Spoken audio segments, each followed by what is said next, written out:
जी students, अभी हमने variable और उसकी टाइप्स जो है ना वो अभी हमने डिस्कशन उस पर डिस्कशन की है कि वेरिएबल में उसकी दो टाइप्स है, एक क्वालिटेटिव है एक क्वांटिटेटिव है, ठीक है ना। और क्वांटिटेटिव की आगे से जो है ना वो क्वालिटेटिव को तो हम एक्सप्रेस नहीं करते और ना ही उसको मेजर करते हैं, और क्वांटिटेटिव की आगे से फर्दर टू टाइप्स हैं, एक डिस्क्रीट है और एक कॉन्टीन्यूस है, ठीक है ना। ये भी हमने डिस्कशन की है। नेक्स्ट जो है ना वो टॉपिक है स्टैटिस्टिकल यूनिट्स ऑफ मेजरमेंट।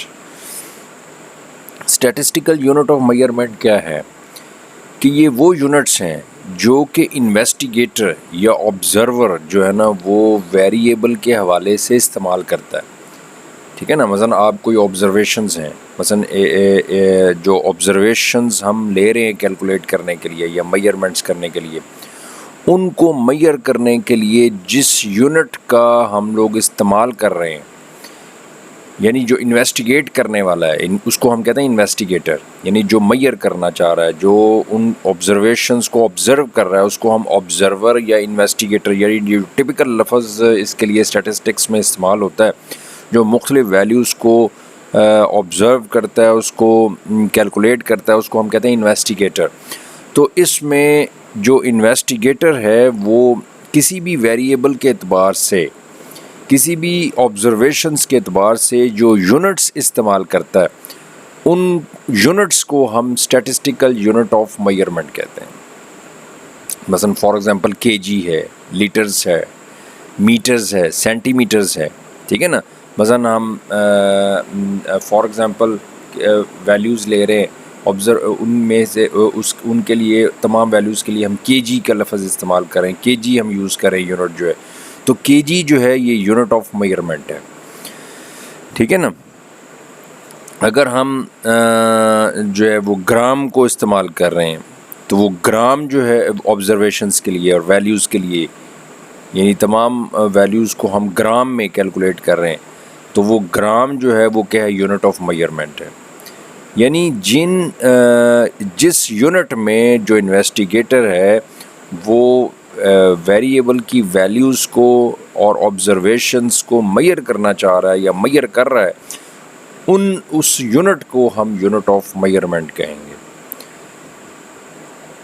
अब यहाँ पे उसके लिए कंडीशंस एक्सप्लेन की गई हैं कि भाई क्या वो कंडीशंस और रिस्ट्रिक्शंस हैं जो स्टैटिस्टिकल यूनिट के लिए लाजमी होनी चाहिए, यानी कि यूनिट को हम इस्तेमाल करते हुए हमें किन चीज़ों का ख्याल रखना चाहिए, उसको हम कहते हैं कंडीशंस फॉर स्टैटिस्टिकल यूनिट्स। इसमें तीन इसकी कंडीशंस हैं। उसमें फ़र्स्ट कंडीशन ये है, कहता है कि जो भी स्टैटिस्टिकल यूनिट जो है वो ऑब्जर्वेशंस के एतबार से या वैल्यूज़ के एतबार से हम इस्तेमाल करें, उसको प्रॉपरली डिफाइंड होना चाहिए कि वो केजी में है, वो ग्राम में है, वो लीटर्स में है, वो सेंटीमीटर्स में है, यानी उस यूनिट को क्लियरली हमने डिफ़ाइन करना है। क्योंकि अगर उसमें थोड़ी सी भी शक शुबा होगा, डेफिनेट का मतलब है अगर वो यूनिट में कोई भी कन्फ्यूजन होगी या वो आपने उसको प्रॉपरली तौर पर डिफ़ाइन नहीं किया, तो जो कलेक्ट किया हुआ डाटा है वो इनएक्यूरेट होगा, एक्यूरेट नहीं होगा। मसलन फॉर एग्ज़ाम्पल आपने ऑब्जर्वेशंस को केजी में करना था, आपने उसको लीटर्स में कर दिया, तो वो जब यूनिट ही आपका गलत यानी प्रॉपरली डिफ़ाइन ही नहीं हुआ, जो डिफ़ाइन होना चाहिए था, तो वो आपका जो डाटा कलेक्ट हुआ है या कलेक्टेड डाटा है वो भी एक्यूरेट हो जाए, वो भी इनएक्यूरेट हो जाएगा, उसमें भी प्रॉब्लम्स क्रिएट होंगी, वो कभी भी रिज़ल्ट जो है वो एक्यूरेट नहीं होगा, वो रॉन्ग रिज़ल्ट्स ही आएंगे। एक तो ये है कि ये जो स्टैटिस्टिकल यूनिट है जो हम मुख्तलिफ वैल्यूज़ के लिए और ऑब्जर्वेशंस के लिए इस्तेमाल कर रहे हैं, जो यूनिट, उसको प्रॉपरली तौर पे और कंफर्म डिफ़ाइन होना चाहिए, उसमें थोड़ी सी भी कन्फ्यूजन नहीं होनी चाहिए। दूसरी जो कंडीशन है, कहता है जो स्टैटिस्टिकल यूनिट्स जो आप, यानी यूनिट जो भी इन ऑब्जर्वेशंस के लिए जो यूनिट का आप इस्तेमाल कर रहे हैं वो स्टेबल होना चाहिए, उसमें उतार चढ़ाव, फ्लक्चुएशन का मतलब है उतार चढ़ाव नहीं होनी चाहिए। मसलन किसी वक्त आप केजी कर रहे हैं, किसी वक्त कुछ और कर रहे हैं, किसी वक्त आप सेंटीमीटर्स कर रहे हैं, यानी जो भी यूनिट आपने एक दफ़ा डिफ़ाइन करना है वो स्टेबल होना चाहिए, यानी वही यूनिट रहना चाहिए थ्रू आउट द ऑब्जर्वेशंस।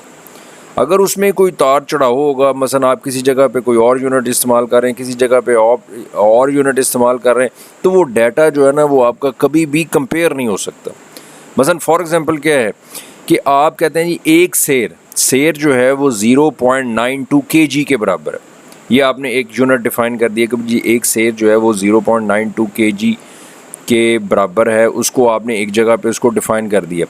लेकिन दूसरी जगह पे इसी न्यूमेरिकल के अंदर आप एक शेर को 0.90 कंसिडर कर रहे हैं, यानी वो जो वन शेर है वो 0.90 kg के बराबर ले रहे हैं, या किसी जगह पे आप वन शेर की जो है ना वो 1 kg के बराबर ले रहे हैं।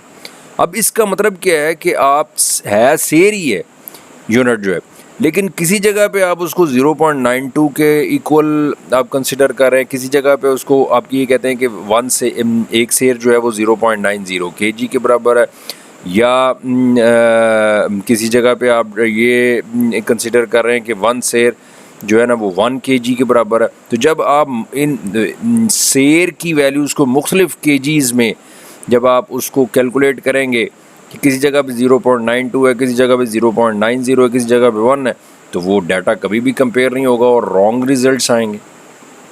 तो ये जो दूसरी कंडीशन उसने ये बताई है कि जो स्टैटिस्टिकल यूनिट्स हैं वो स्टेबल, उसमें स्टेबिलिटी होनी चाहिए। अच्छा, तीसरा यूनिट जो है वो ये है कि जो स्टैटिस्टिकल यूनिट है वो होमोजीनियस होने चाहिए, यानी सेम होने चाहिए और यूनिफॉर्म होने चाहिए। यानी एक दफ़ा जो आप तमाम वैल्यूज़ के लिए, तमाम ऑब्जर्वेशंस के लिए जो आप यूनिट डिफ़ाइन कर देते हैं, चाहे वो केजी है, चाहे वो ग्राम है, चाहे वो शेर है, चाहे लीटर्स है, चाहे वो जो है मीटर्स है, चाहे सेंटीमीटर्स है, तो वो पूरी इंक्वायरी में पूरे न्यूमेरिकल के अंदर वो तमाम वैल्यूज़ के लिए सेम यूनिट सब के लिए होना चाहिए। यानी जो स्टैटिस्टिकल यूनिट है जो आप डिफ़ाइन कर रहे हैं, अगर वो ऑब्जर्वेशंस हैं तो वो सारी केजी में हो, अगर आपने उसको ग्राम में डिफ़ाइन किया तो वो सारी ग्राम में आपने कंसिडर करनी है। यानी वो थ्रू सारी वैल्यूज़ और तमाम ऑब्जर्वेशंस जो हैं उनके लिए जो यूनिट है वो होमोजीनियस होगा, यानी वो सब के लिए सेम होगा और यूनिफॉर्म होगा। क्योंकि अगर उसमें ये है कि अगर आप कुछ वैल्यूज़ को आप ग्राम में ले रहे हैं, कुछ को आप किलोग्राम में ले रहे हैं, तो वो कभी भी एक्यूरेट रिज़ल्ट जो है वो नहीं आएगा। तो ये है यानी ये छोटा सा टॉपिक है कि स्टैटिस्टिकल, ये शॉर्ट क्वेश्चन में भी डेफिनेशन आ सकती है, या एक पार्ट के तौर पे भी इसको पूछा जा सकता है कि स्टैटिस्टिकल यूनिट ऑफ मेजरमेंट क्या है और उसके लिए कंडीशंस क्या हैं, क्या उसकी रिक्वायरमेंट्स क्या हैं। उसके बाद आ जाता है स्टैटिस्टिकल एरर्स। कहते हैं कि एरर जो है ना, स्टैटिस्टिकल एरर क्या होता है। स्टैटिस्टिक्स की फील्ड के अंदर, इस ब्रांच के अंदर एरर का एक ख़ास मीनिंग है। स्टैटिस्टिक्स जो है वो एरर और मिस्टेक को सेम कंसिडर नहीं करता। देखने में आम वर्डिंग में या आम लैंग्वेज में या आम रोज़मर्रा की ज़िंदगी में हम एरर और मिस्टेक को एक ही बात है कि जी एरर मतलब भी एरर ही होता है, गलती, और मिस्टेक में भी गलती होती, दोनों का सेम मीनिंग है। लेकिन स्टैटिस्टिक्स की फील्ड के अंदर, इस फील्ड में जो है ना वो एरर और mistakes, these are two different meanings. ये दोनों एक जैसे नहीं है। दोनों में क्या फ़र्क है फिर? कहता है मिस्टेक जो होती है ना, उसका मतलब, उसका मीनिंग क्या होता है कि आपने कैलकुलेशन में कोई गलती की है, ठीक है ना, यानी रॉन्ग इन कैलकुलेशन गलत कर दी है, इसको हम मिस्टेक कहते हैं। यानी आप कैलकुलेशन कर रहे थे, एनालिसिस कर रहे थे, उसमें आपने गलती की है, तो इस गलती को हम मिस्टेक कहते हैं। और मिस्टेक जो है ना वो केयरलेसनेस की वजह से होती है आम तौर पे, यानी उस ऑब्ज़र्वर जो इन्वेस्टिगेटर है, जो उसको इन्वेस्टिगेट कर रहा है और उसको कैलकुलेट कर रहा है, उसकी गलती की वजह से, उसकी केयरलेसनेस की वजह से कि उसको सही तरह पे उसने कैलकुलेट नहीं किया, उसकी वजह से जो क्रिएट होता है उसको हम मिस्टेक का नाम देते हैं। यानी मिस्टेक का मतलब है कि रॉन्ग इन कैलकुलेशन, कि आपकी कैलकुलेशन गलत हो गई है, और ये आमतौर पे केयरलेसनेस की वजह से होती है। लेकिन जो एरर है वो आपकी गलती की वजह से नहीं है, यानी वो आपकी केयरलेसनेस की वजह से नहीं है, बल्कि वो वेरिएशन है। वेरिएशन का मतलब होता है तब्दीली, ठीक है ना। यानी वो जो आपने ऑब्जर्वेशंस कलेक्ट किए हैं, जो आपने वैल्यूज़ कलेक्ट किए हैं, उसमें वक्त के साथ साथ जो उसमें चेंजेस आती हैं या कैलकुलेशन के दौरान उसमें जो कमी बेशी आती है, उस कमी बेशी को, उस चेंज को हम एरर का नाम देते हैं, ठीक है ना। मसलन फॉर एग्ज़ाम्पल किसी चीज़ की प्राइस जो है वो पहले और थी, जो आपने जब ऑब्ज़र्व की है वो प्राइस और थी, लेकिन उसकी प्राइस में चेंज भी हो सकती है, बाद में उसकी प्राइस बढ़ भी सकती है या कम भी हो सकती है। तो यानी कैलकुलेशन के प्रोसेस के दौरान जो ऑब्जर्वेशंस में जो वेरिएशन है, जो तब्दीली हो रही है, जो तब्दीली है, चेंज है, उस चेंज को हम एरर कहते हैं। और इसका फार्मूला जो है वो ये है कि एरर जो है वो इक्वल होता है observed value minus true value. यानी ट्रू वैल्यू का मतलब ये है कि जो एक्चुअल वैल्यू है उसकी, और एक वो चीज़, उसको हम ट्रू वैल्यू कहते हैं, ट्रू वैल्यू। और एक वो वैल्यू होती है जो आपने ऑब्जर्व की है, ठीक है ना। मसलन फॉर एग्जांपल एक मैं आपको इसको छोटी सी एग्जांपल से क्लियर करता हूँ कि ट्रू वैल्यू में और ऑब्जर्व वैल्यू में फ़र्क क्या है। मसलन एक क्लास के अंदर जो है ना वो 50 स्टूडेंट्स की स्ट्रेंथ है, ठीक है ना। अब एक्चुअल जो स्टूडेंट्स हैं वो कितने हैं, 50 हैं, यानी ट्रू वैल्यू उसकी क्या है, 50 है। तो टीचर जो है ना वो कहता है कि जी क्लास के जो CR को कहता है कि जी इसको स्टूडेंट्स, नंबर ऑफ़ स्टूडेंट्स को काउंट करो कितने बैठे हुए हैं। तो उस वक़्त बैठे हुए हैं 45। तो आपने जो ऑब्जर्व्ड किए हैं वो कौन सी हैं, 45 हैं, लेकिन ट्रू वैल्यू कौन सी है, 50 है। तो 5 का डिफरेंस जो आएगा, इसमें जो चेंज आ रही है उसको हम क्या कहेंगे, एरर। और ये एरर जो है वो आपकी मिस्टेक की वजह से नहीं है, आपकी केयरलेसनेस की वजह से नहीं है, बल्कि ये वेरिएशन है कि उस वक्त बैठे ही उतने हुए।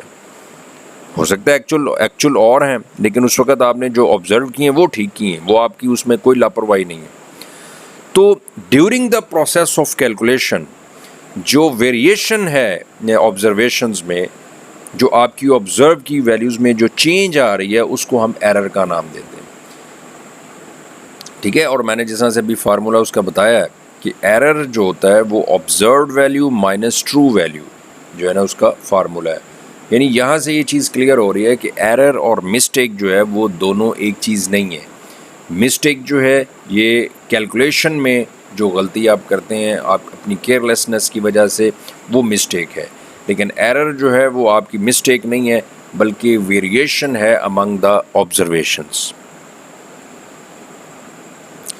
उसके बाद इसी से रिलेटेड जो है टॉपिक है एरर ऑफ मेजरमेंट।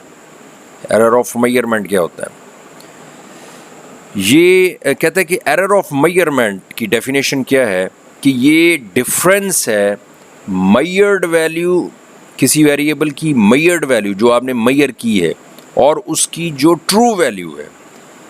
यानी एरर ऑफ मेजरमेंट जो है उसकी डेफिनेशन ये है कि ये डिफरेंस है। किसका डिफरेंस है? कि जो उसकी एक्चुअल वैल्यू है यानी ट्रू वैल्यू है, और जो आपने उसको मेजर की है, ठीक है ना, कैलकुलेट की है। अब ऑब्जर्व्ड में और कैलकुलेट में फ़र्क है, यानी मेजर्ड में फ़र्क है। ऑब्जर्व्ड का मतलब ये है कि आपने उसको जस्ट देखा है, उसको ऑब्जर्व किया है, उसको हम कहते हैं ऑब्जर्व्ड वैल्यू। और एक है मेजर्ड वैल्यू, जो आपने कैलकुलेट की है, जब जो उसको एनालिसिस की है, ठीक है ना, उसको मैथमेटिकल ऑपरेशन उस पर परफॉर्म किया है, तो वो जो वैल्यू आपकी आएगी वो क्या है, मेजर्ड वैल्यू। तो एरर ऑफ मेजरमेंट जो है वो मेजर्ड वैल्यू और वेरिएबल की मेजर्ड वैल्यू और उसकी जो ट्रू और एक्चुअल वैल्यू है उसका जो डिफरेंस है उसको हम एरर ऑफ मेजरमेंट कहेंगे, ठीक है। और ये जो एरर, ये जो हम बात कर रहे हैं एरर की, कि ये डिफरेंस है मेजर्ड वैल्यू की और उसकी एक्चुअल वैल्यू की। तो ये जो एरर है, क्योंकि इसमें आपने मेजर किया है, उसकी ट्रू वैल्यू के साथ और मेजर्ड वैल्यू के साथ इसका डिफरेंस है, तो इसमें जो एरर क्रिएट होगा वो उसके इसमें जो एरर जनरेट होगा वो उसकी कई पॉसिबिलिटीज़ हो सकती हैं। वो क्योंकि वो वेरिएशन नहीं है, वो आपकी मेजर्ड है, यानी जो आपने वैल्यूज़ मेजर्ड की हैं उसकी और जो उसकी ट्रू वैल्यूज़ है, एक्चुअल वैल्यूज़ है, उसका जो डिफरेंस निकलेगा वो एरर ऑफ मेजरमेंट है। और इसमें ज़ाहिर है कि अगर एक्चुअल वैल्यू में और है और जो आपने मेजर की है वो वैल्यू और है, मेजर और कैलकुलेट की है वो वैल्यू और है, तो वो आपकी मिस्टेक भी हो सकती है। तो ये जो एरर है वो आपके ह्यूमन एरर की वजह से, आपकी गलती की वजह से हो सकती है, और ज़रूरी नहीं कि सिर्फ आपकी गलती हो। इसमें जो आप मेथड्स और टेक्निक्स इस्तेमाल कर रहे हैं मेजरमेंट के हवाले से और मेजर करने के हवाले से, जो आप मेथड्स और स्ट्रेटजीज़ इस्तेमाल कर रहे हैं उन मेथड्स और स्ट्रेटजीज़ में भी मिस्टेक हो सकती है। इसके अलावा जो तीसरी पॉसिबिलिटी ये है कि जो इंस्ट्रूमेंट्स, जो मशीन्स, जो डिवाइसेस आप मेजरमेंट्स के हवाले से यूज़ कर रहे हैं वो भी, उनमें भी डेफिशिएंसीज हो सकती हैं कि परफेक्ट ना हो, उसमें भी कोई प्रॉब्लम आ जाए जिसकी वजह से जो है वो उसकी एक्चुअल वैल्यू से जो है ना वो मेजर्ड वैल्यू का डिफरेंस आ रहा है। तो एरर ऑफ मेजरमेंट की डेफिनेशन ये है कि एरर ऑफ मेजरमेंट जो है ये डिफरेंस है measured value of a variable और इसकी ट्रू वैल्यू के दरमियान में। और ये एरर जो है वो आम तौर पे इंसान की अपनी मिस्टेक यानी ह्यूमन एरर की वजह से भी क्रिएट हो सकता है, उन मेथड्स ऑफ मेजरमेंट्स की वजह से, उन स्ट्रेटजीज़ की वजह से भी क्रिएट हो सकता है, और उन इंस्ट्रूमेंट्स की वजह से भी क्रिएट हो सकता है जो डिवाइसेस और जो मशीन्स और मशीनरी वगैरह जो मेजरमेंट्स के हवाले से इसमें इस्तेमाल हो रही है।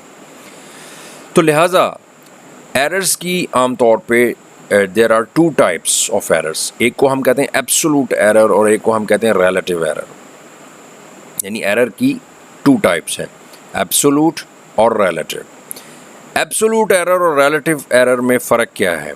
एब्सोल्यूट एरर तो जो है ना वो हमने इसको डिफ़ाइन किया है, ये जो आपका एब्सोल्यूट एरर जो है, ये एरर जो है ये आपका बेसिकली जो कैलकुलेशन के दौरान जो वेरिएशन है ऑब्जर्वेशंस में, ये आपका एरर भी है, और यही एरर जो है वो बेसिकली क्या है? Absolute error. तो एब्सोल्यूट एरर की डेफिनेशन ये होगी कि ये डिफरेंस है ऑब्जर्व्ड वैल्यू और ट्रू वैल्यू के दरमियान में। यानी जो वैल्यूज़ आपने ऑब्जर्व की है मेजर्ड और होती हैं। ऑब्जर्व का मतलब आपने देखी है, उसको ऑब्जर्व किया। मेजर्ड तो जो है वो तो मेजरमेंट करके, कैलकुलेट करके, वो ज़्यादा ऑथेंटिक है। लेकिन एक चीज़ों को आपने जस्ट ऑब्ज़र्व किया है, जो देखने में आपको सामने जायज़ा आपने लिया है, तो वो आपको गलत लग रहा है या दुरुस्त लग रहा है, वो आपकी ऑब्ज़र्व्ड वैल्यू है। तो एब्सोल्यूट एरर जो है ये ऑब्ज़र्व्ड वैल्यू और ट्रू वैल्यू के दरमियान में जो डिफरेंस आएगा उसको हम एब्सोल्यूट एरर कहते हैं। तो इसका फार्मूला ये है कि absolute error is equal to observed value minus true value. और रिलेटिव एरर जो है वो ये है कि एब्सोल्यूट एरर जो आपका आता है उसको ट्रू वैल्यू से, एब्सोल्यूट एरर को ट्रू वैल्यू से डिवाइड करने से जो वैल्यू आएगी उसको हम क्या कहते हैं? Relative error. यानी रिलेटिव एरर जो है ये ऑब्टेन्ड यानी हासिल किया जाता है किस तरह से? By dividing the absolute error. यानी एब्सोल्यूट एरर की वैल्यू को उसकी ट्रू और एक्चुअल वैल्यू से जब हम डिवाइड करेंगे तो जो वैल्यू हमारे पास आती है उसको हम, उस वैल्यू को हम क्या नाम देंगे? Relative error. और इसी से ही रिलेटेड जो है कि परसेंटेज एरर जो है वो क्या है? अगर हमने इसका परसेंटेज एरर निकालना है तो वो क्या होगा कि absolute error over true value. यानी अगर वो सिंपल अगर डिवाइड करेंगे तो वो रिलेटिव एरर आएगा, लेकिन जब हम इसको डिवाइड करके 100 से मल्टीप्लाई करेंगे, इसकी परसेंटेज निकालेंगे, तो उस एरर को हम क्या कहेंगे? Percentage error. तो ये एरर्स, इसके शॉर्ट क्वेश्चंस आमतौर पे आते हैं कि एब्सोल्यूट एरर क्या है, रिलेटिव एरर क्या है, एरर और मिस्टेक में क्या फ़र्क है। तो ये इसके जो जब डेफिनेशन आपने करनी है तो साथ इसका जो है ना वो फार्मूला भी आपने करना है। ये एक छोटा सा साथ न्यूमेरिकल है, वो आप देखें। मसलन ये उसमें ये तीनों एरर्स आपको क्लियर हो जाएंगे। कहता है जी एक क्लास के अंदर जो है ना वो एक्चुअल स्टूडेंट्स, क्लास के अंदर कितनी स्ट्रेंथ है 45 की, लेकिन जब आपने ऑब्ज़र्व किया या किसी ने ऑब्ज़र्व किया तो ऑब्ज़र्व या काउंट किया तो उस वक़्त वैल्यू उसकी कितनी है 44। इसका मतलब ये है कि जो उसकी ट्रू वैल्यू है, जो क्लास के अंदर जो नंबर ऑफ़ स्टूडेंट्स की जो ट्रू वैल्यू है वो 45 है, लेकिन जो ऑब्ज़र्व्ड वैल्यू है वो कितनी है 44, जो आपने ऑब्ज़र्व की। तो लिहाजा ट्रू वैल्यू जो है वो 45 आ जाएगी और ऑब्ज़र्व्ड वैल्यू जो है वो 44 आ जाएगी। तो इसका हमने ये तीनों एरर्स निकालने, absolute error, relative error and percentage error, ये आपने कैलकुलेट करना है। तो एब्सोलूट एरर का क्या फार्मूला है कि ऑब्ज़र्व्ड वैल्यू माइनस ट्रू वैल्यू, तो ये कितने का डिफरेंस आ रहा है, इसको हम कहते हैं एब्सोलूट डिफरेंस। ये जो इसके अंदर चेंज आ रही है, एक स्टूडेंट की चेंज आ रही है, 44 माइनस 45 एक स्टूडेंट की चेंज आ रही है, तो इस डिफरेंस को हम क्या नाम देंगे, एब्सोलूट डिफरेंस। ये हमारे पास 1 की वैल्यू आ गई एब्सोलूट एरर कि ये 1 का चेंज है। और रिलेटिव एरर जो है वो किसके बराबर है कि एब्सोलूट एरर को उसकी ट्रू वैल्यू से हम उसको डिवाइड करेंगे। तो एब्सोलूट एरर हमारे पास वैल्यू आ रही है 1 और ट्रू वैल्यू उसकी कितनी है 45, तो 1/45 जो है ये क्या आ गया इसका रिलेटिव एरर।